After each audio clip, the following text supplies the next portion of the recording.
Perkenalkan, nama saya Muhammad Al-Jiza, jurusan Ekonomi Manajemen kelas 5B atau semester 5. NPM saya 2018 41042. Dosen mata kuliah Manajemen Resiko, Ibu Ika Niswatin Budiarti. Nah, sesuai dengan pertanyaan dari ujian akhir semester, langsung saja saya akan menjawab pertanyaannya. Yang pertama, menurut Anda bagaimana sih mengantisipasi krisis seperti ini? Nah, jawaban saya, kita sudah pernah dihadapi dengan berbagai jenis krisis, namun krisis kali ini yang disebabkan oleh pandemi mungkin terjadi yang pertama kalinya, terjadi di era modern dan memperjelas peran inovasi. Namun hal ini tidak mau, suka tidak suka, kita harus hadapi dengan optimis agar selalu bertahan dalam situasi kondisi seperti ini. Dengan memperlakukan pivot pada produk atau layanan Anda dapat mengatasi pandemi sambil mengklaim pangsa baru. Sebagai pelaku usaha, diperlukan beberapa langkah untuk dapat bertahan. Salah satunya adalah dengan melakukan skema perubahan pada pengaturan arus keuangan perusahaan serta berbagai inovasi perlu dilakukan untuk tetap dapat mempertahankan bisnis berkelanjutan. Nah, pandemi ini menuntut semua orang untuk cepat menyesuaikan diri dengan pola kerja baru. Beberapa contohnya yaitu para pekerja harus merubah kegiatannya menjadi work from home atau WFA biasa disingkatnya, dan mahasiswa dan anak sekolah pun harus belajar secara online. Walaupun banyak kegiatan yang tidak dapat berjalan seperti biasanya, namun kita harus tetap optimis untuk mengambil peluang usaha yang masih bisa dilakukan.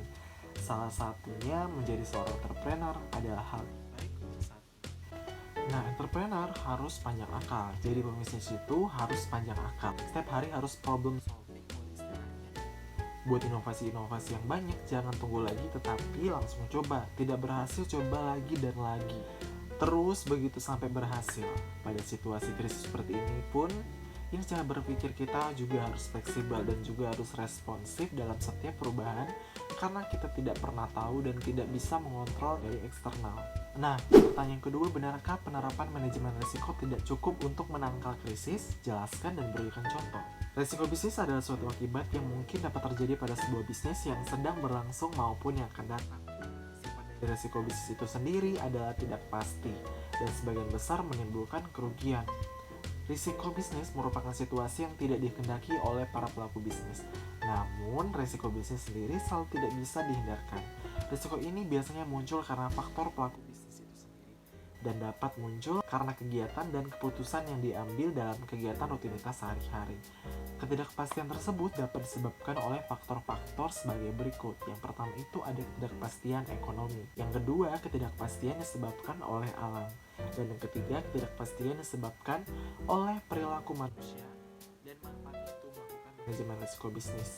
Lalu manfaat melakukan manajemen risiko bisnis. Yang pertama itu adalah sebagai bahan evaluasi dan keputusan bisnis. Yang kedua, peningkatan produktivitas dan keuntungan. Yang ketiga, kemudahan estimasi biaya. Sebenarnya hal ini lebih dari cukup, tergantung bagaimana cara kita dan memahami manfaat dalam manajemen risiko ini sendiri. Namun aspek-aspek manajemen lainnya pun juga jika diterapkan akan lebih memanage aspek kehidupan kita lainnya, seperti memperhatikan manajemen keuangan kita sendiri pula sebelum memikirkan risiko bisnis yang sedang kita jalani. Atau pengelolaan yang penting pula yang saya maksud itu, yang pertama, siapkan dana darurat yang memadai. Yang kedua, lakukan langkah-langkah penganggaran yang ketat. Yang ketiga, utamakan pengeluaran untuk asuransi jiwa dan kesehatan. Dan yang keempat, pertahankan investasi penting.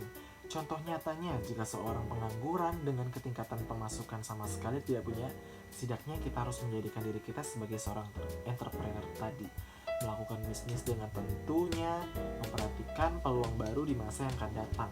Dalam kondisinya pun, kita harus memperhatikan kondisi manajemen keuangan sendiri serta manajemen risiko yang kita akan hadapi. Tanpa hal-hal penting tersebut, bisa-bisa membuat siklus kehidupan kita terganggu. Maka demikian, semua yang sangat penting tidak bisa dilepaskan, atau semua aspek-aspek ilmu-ilmu manajemen itu tentunya tetap diperlukan. Contoh berikutnya yaitu dengan kondisi manajemen krisis dan manajemen risiko. Pemerintah mengeluarkan aturan, yaitu hanya perusahaan yang memiliki importir yang bisa impor barang. Peraturan tersebut akan berdampak positif dan negatif. Nah, positifnya bagi perusahaan dagang yang memiliki izin karena pasokan barang menjadi lebih terkendali. negatifnya, bagi perusahaan dagang yang tidak memiliki izin karena tidak bisa lagi mendatangkan barang melalui jasa logistik. Nah, pertanyaan ketiga, bagaimana kaitan manajemen krisis dengan manajemen risiko? Disuruh jelaskan nih. Jadi, manajemen krisis merupakan tindakan setelah kejadian. Jika perusahaan hanya mengandalkan sistem seperti ini, maka perusahaan akan terjebak pada sistem manajemen pemadam kebakaran istilahnya, yang bekerja setelah ada masalah. Oleh karena itu, selain memiliki sistem pengendalian masalah, perusahaan juga harus ataupun perlu memiliki sistem untuk mencegah permasalahan yang akan muncul di masa yang akan datang. Sedangkan manajemen risiko adalah suatu teknik untuk melakukan prediksi permasalahan atau peluang yang akan muncul di masa depan. Nah, pertanyaan selanjutnya, menurut Anda apa saja yang perlu dilakukan dalam menerapkan manajemen risiko secara efektif di masa pandemi? Jelaskan dan beri contoh. Mengalihkan risiko kepada pihak lain adalah salah satu cara untuk meminimalisir adanya risiko. Ada banyak pilihan lain menjadi alternatif, salah satunya adalah asuransi. Pertanyaannya, jadi jawabannya 5 langkah memanajemen risiko berikut ini dapat menghasilkan solusi dan sederhana tapi efektif untuk mempertahankan bisnis di masa pandemi. Langkah yang pertama, mengidentifikasi risiko. Salah satu tantangan terbesar yang diakibatkan wabah COVID-19 adalah dampaknya terhadap setiap komunitas. Tak jarang nih para wakil rakyat menggunakan anjuran yang kontraktif, sehingga membuat masyarakat menjadi bingung. Misalnya mewajibkan physical distancing tetapi memberikan izin kerumunan untuk acara demonstrasi atau pernikahan. Langkah kedua, menganalisis risiko. Keputusan yang harus dibuat hari ini mungkin saja berbeda dengan keputusan beberapa waktu sebelumnya. Misalnya, ada sebuah komunitas yang anggotanya masih bebas dari wabah COVID-19, namun ada pula komunitas lain yang sudah mencatat ratusan kasus COVID-19 di kalangan internalnya. Pemerintah dan pihak yang bertanggung jawab melakukan manajemen risiko harusnya lebih gesit melakukan analisis agar bisa bergerak ke tahap selanjutnya. Langkah yang ketiga yaitu mengevaluasi risiko. Meskipun tingkat keparahan COVID-19 ini di daerah berbeda-beda, pemerintah serta penanggung jawab manajemen risiko wajib melakukan evaluasi secara teratur. Pemetaan risiko COVID-19 juga bisa dilakukan berdasarkan regional ataupun wilayah terpapar. Evaluasi tersebut dapat dijadikan bahan pertimbangan untuk menghasilkan kebijakan yang tepat. Harapannya tentu saja agar wabah COVID-19 ini cepat mereda tanpa menyebabkan pengaruh buruk yang signifikan terhadap kondisi ekonomi negara. Langkah keempat, mengantisipasi risiko. 3. Mitigasi risiko yang dilakukan sejak awal pandemi adalah physical distancing, penutupan fasilitas umum untuk sementara waktu, terutama pusat perbelanjaan, sarana hiburan, dan sekolah. Dan pertemuan jarak jauh seperti work from home atau WFH, meeting virtual, dan webinar. Selain ketiga tindakan tersebut, masih banyak tindakan lainnya yang bisa dilakukan oleh mengurangi risiko penyebaran COVID-19. Kebijakan pemerintah dan organisasi sektor publik lainnya patut didukung oleh niat setiap komunitas agar pandemi cepat berlalu. Nah, yang kelima, memantau dan meninjau risiko. Pemantauan wabah COVID-19 dalam lingkup komunitas kecil, misalnya kota atau kabupaten, kini tidak dilakukan setiap hari. Padahal proses peninjauan harus dilakukan secara rutin demi memperkecil risiko. Departemen Kesehatan Daerah, organisasi sektor publik, dan wakil rakyat setempat harus bersinergi dalam menangani kasus COVID-19 di wilayah masing-masing. Strategi penanganan wabah juga patut dirubah jika kondisinya terus berlarut-larut dalam waktu lama, serta samaan sehingga semua orang bisa kembali beraktivitas secara normal. Proses manajemen risiko di masa pandemi bisa dilakukan sembari mengupayakan perbaikan berkesinambungan. Tak hanya membuat pandemi cepat berlalu, manajemen risiko yang tepat juga menjadi persiapan penting untuk menghadapi krisis serupa di masa depan. Manajemen risiko keamanan rantai pasok untuk meminimalisir dampak virus corona terhadap proses kelangsungan bisnis adalah tahapan persiapan dan perencanaan. Tahapan ini mencakup yang pertama, identifikasi proses bisnis atau sistem kritikal untuk setiap organisasi yang tetap akan menjalankan kegiatan operasional melalui work from home. Yang kedua, identifikasi proses bisnis yang sulit atau dikecualikan untuk dilakukan secara teleworking. Hal tersebut membutuhkan akses fisik secara langsung ke dalam sistem. Dan yang ketiga, menetapkan penanggung-jawaban dari setiap proses bisnis atau sistem yang kritikal. Kemudian tetapkan tim berserta tugas dan tanggung jawabnya, seperti penanggung jawab keamanan informasi dari suatu layanan perusahaan, Dan yang keempat, membuat aturan terkait mekanisme operasional dari layanan. Hal ini meliputi jam kerja pegawai, pendefinisian peran akses, serta kebijakan keamanan informasi. Dan yang kelima, melatih pekerja untuk menjalankan aturan formal yang ditetapkan. Si esensial maupun pemasok yang menunjang proses bisnis atau layanan tersebut. Identifikasi ini dilakukan dengan monitoring keamanan terhadap fungsi esensial serta memastikan bahwa kelangsungan rantai pasok terhadap fungsi esensial tersebut dapat berjalan. Dan yang ketujuh, melakukan penilaian secara berkelanjutan mengenai kesiapan layanan dalam menghadapi perubahan bisnis serta dampak dari perubahan lingkungan. Dan yang ke-8, merancang skenario kerja bagi pekerja secara remote. Pembuatan skenario kerja perlu dilakukan untuk memilah dan mengantisipasi kondisi terburuk pemberlakuan lockdown. Dan yang ke-9, selalu memantau mengenai state kebijakan baik itu pemerintah pusat maupun pemerintah daerah terhadap upaya penanganan virus corona sehingga perusahaan dapat melakukan adaptasi atau lakukan antisipasi terhadap proses bisnis secara cepat dan tepat. Menurut Anda di masa pandemi seperti ini, apakah asuransi bisa menjadi solusi atau pilihan terbaik dalam meminimalisir adanya risiko? Jelaskan alasan dan beserta contohnya. Nah, jawabannya adalah asuransi telah menjadi kebutuhan di saat darurat, terlebih di masa pandemi seperti sekarang. Dengan memiliki asuransi, Anda bisa dapat lebih tenang dan terjamin lantaran pencegahan dari risiko yang merugikan. Risiko tak terduga itu pun meliputi sakit, kecelakaan, meninggal dunia, biaya pendidikan, kerugian bisnis, kerusakan properti dan kendaraan, dan sebagainya. Nah, yang pertama itu yang kita harus pahami dulu, yaitu mengurangi potensi kerugian. Pandemi COVID-19 telah mengakibatkan tingkat pengangguran dan PHK yang masif di seluruh dunia. Kondisi ekonomi yang tidak stabil ini pun tentunya mengkhawatirkan, terutama bagi kelas pekerja mengingat pengeluaran dan tagihan masih terus ada. Sementara, pemasukan berkurang atau tidak ada sama sekali. Untuk menghindari risiko terburuk, memiliki asuransi kesehatan dan asuransi jiwa, maka risiko bisa dialihkan dan keuanganmu menjadi lebih stabil. Yang kedua, tabungan atau investasi. Memiliki dana cadangan untuk kondisi yang tidak terduga menjadi penting. Perusahaan asuransi biasanya akan memberikan jaminan pengembalian uang jika kontrak asuransi telah selesai. Itu artinya dengan mendaftar sebagai nasabah asuransi sama dengan halnya menabung. Yang ketiga, mengatur keuntungan.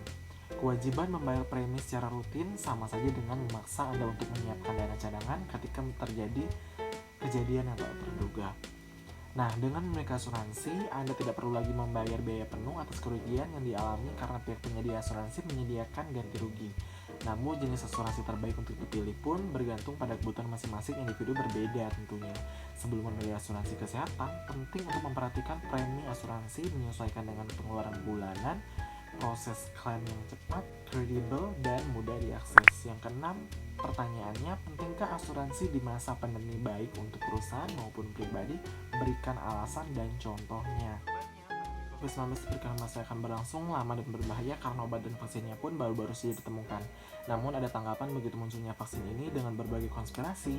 Di tengah situasi yang masih penuh risiko seperti saat ini, Anda perlu memperlakukan atau memperkuat safety net atau jaring pengamanan untuk menjaga keamanan tubuh dan finansial.